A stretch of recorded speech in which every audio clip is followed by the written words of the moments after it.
Hello everyone, welcome to my second lecture on Freud's psychoanalysis.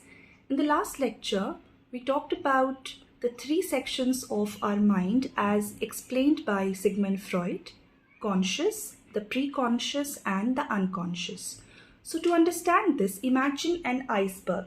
The topmost section of the iceberg that is easily visible, that you can call as the conscious mind.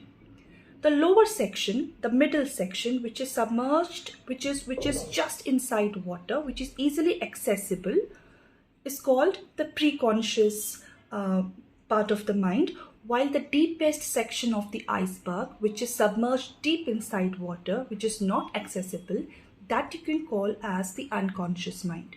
So the unconscious hence becomes the storehouse of all those repressed emotions that we don't want to that we don't want to exhibit, that we don't want people to see, or which we ourselves never want to remember. So all these submerged, repressed emotions becomes, on the whole, becomes the unconscious part of our brain or memory. Now, there's another term called Freudian slip. So what happens in Freudian slip is that the repressed material in the unconscious finds an outlet through our everyday actions, like slips of tongue, like slips of pen, and also through bungled actions. So this unconscious desires always finds an outlet through one means or the other. One among them is Freudian slip, and as I said, bungled action as well. Now what is bungled action? Suppose you are eating a chocolate, and by mistake, you ate the wrapper and you threw away the chocolate. So these unconscious phenomena that happens every day in our lives, this is a way of the unconscious finding a way through different sort of actions. Now, another thing that we talked about in the last lecture was the defense mechanisms. Now, sometimes these defense mechanisms do not work as it should. And when does it happen? It happens in our sleep. So when we are asleep, the defense mechanism doesn't work that well. So these unconscious emotions finds an outlet through our dream. So a kind of filter is there. A kind of filter always exists. But in the form of our dreams, these unconscious emotions finds a way. There are two kinds of dream symbols that happens. Now this is all explained in Freud's very famous work called The Interpretation of Dreams, which was published in 1899.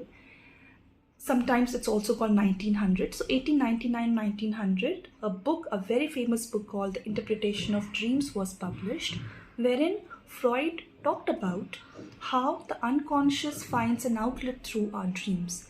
He talked about two types. One is condensation, another is displacement. Now what are these two? Suppose your teacher scolded you very badly, or your father scolded you very badly, and you know that you cannot answer them back. So that has hurt you a lot. That takes place in the unconscious part of your memory, and that night when you sleep, maybe you imagine a tiger attacking you, and you attacking the tiger with a greater speed.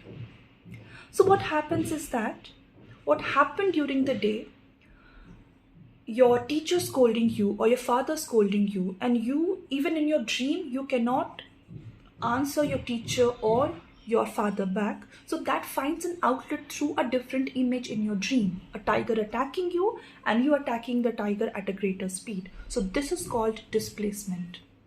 The next term is condensation. In condensation, what happens?